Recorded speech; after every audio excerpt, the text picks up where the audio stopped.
We're entering a sort of fascinating and bizarre period of the Fox News defamation text message scandal. And the latest player in this insane theater act of sorts is Mark Levin. Mark Levin is often framed as, I'm the serious guy on Fox News. I only do a weekly show because I'm busy doing very serious things on all of my other days. And you can count on, forget about what happens on the weekdays or during the day.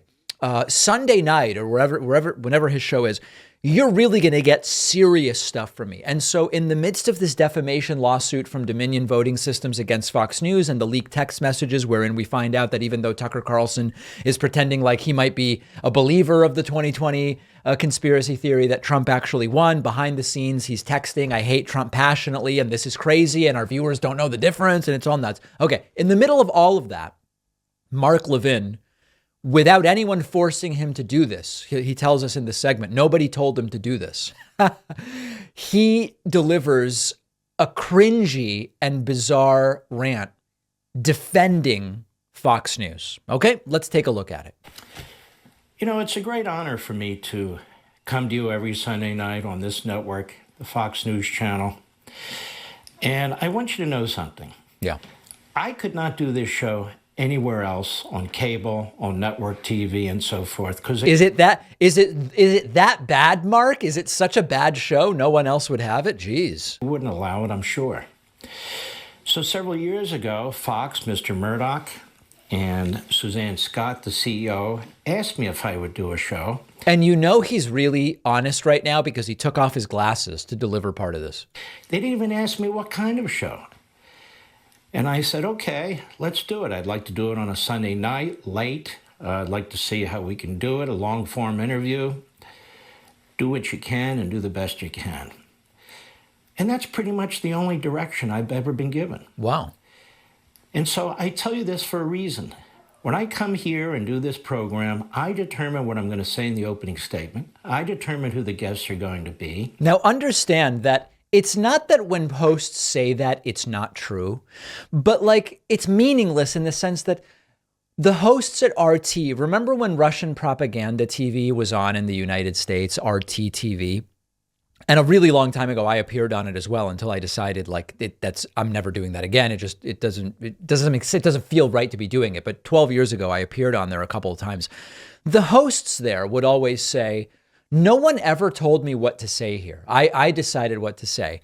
And as we previously analyzed, yeah, okay, that's fine. But what you have to understand is they are screening for content by who they hire. You're only there because they know you're already going to say things that they're okay with. So that phrase, a lot of these people, when they work at a propaganda network, whether it's RT or Fox News, they go, no one comes here and tells me, nobody writes my monologue for me. Doesn't really mean that much. They have enough faith in me to know that I'm not going to blow the place up. Oh. And this is very important to understand because they treat all the hosts this way. They treat the newsroom this way. And this fantastic network. Yeah, they don't even care if the newsroom lies. They let them do whatever they want. If it didn't exist, I want you to think about what kind of media you would be receiving day in and day out.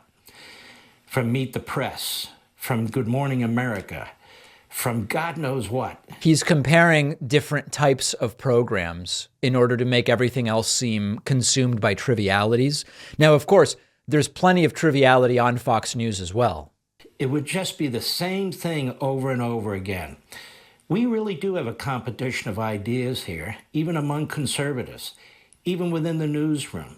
And that's a good thing. That's the way it's supposed to be. This is a vibrant, vigorous network. Nobody asked me to tell you this. I just decided to say it. Yeah, there's nobody just off screen holding a gun pointing at me. Tell you why. Even though we come under attack here, we come under attack from the same sources who have lied to you about so much and continue to lie to you about so much. They're basically appendages of the Democrat Party. They're mouthpieces for the left. There's simply no question about that. Sounds pretty good. I mean, Fox News sounds like a pretty great place, right? And remember, nobody told him to say this. So the bottom line here is that you can come at this from any angle you want and use this pathetic speech to enter this discussion anywhere you want to enter it. Fox News has admitted in court and under oath that they lie, in the sense that when their people like Tucker Carlson or whoever say things, it should be understood that they are being entertaining and using hyperbole and exaggeration for the sake of entertainment. Not these are news people delivering the most accurate version of the facts that they are able to find. And you then work backwards from there and you get to the defamation suit, which is partially the result of entertainers making the ratings-based decision, even when they didn't believe a lot of this stuff privately, to allow conspiracy theories on air, which allegedly bordered over into defamation as far as Dominion voting systems was concerned. Now, we know that there seem to be some true believers at Fox News. For example, last week we looked at text messages between Fox host Maria Bartiromo and Stephen Bannon. In those texts, it really seemed like Maria Bartiromo was a true believer.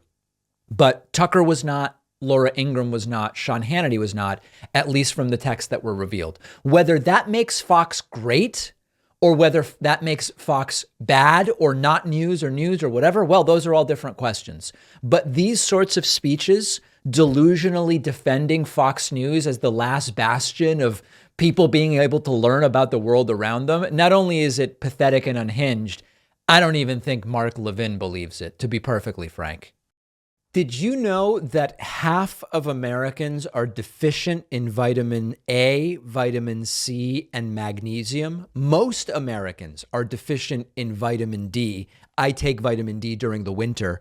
It is sometimes difficult to eat exactly the right amount of each food to get exactly what you need.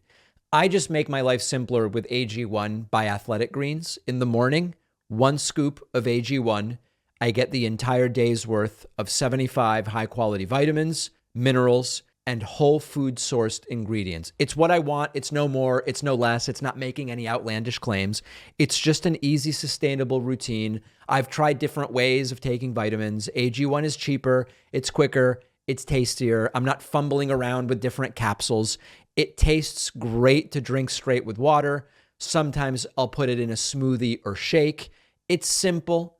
It's something easy you can do going into the new year, staying properly nourished. Athletic Greens is giving my audience a free year's supply of vitamin D. I take that every day in winter. Plus, you'll get 5 free travel packs of AG1. Go to athleticgreens.com/Pacman. The link is down below.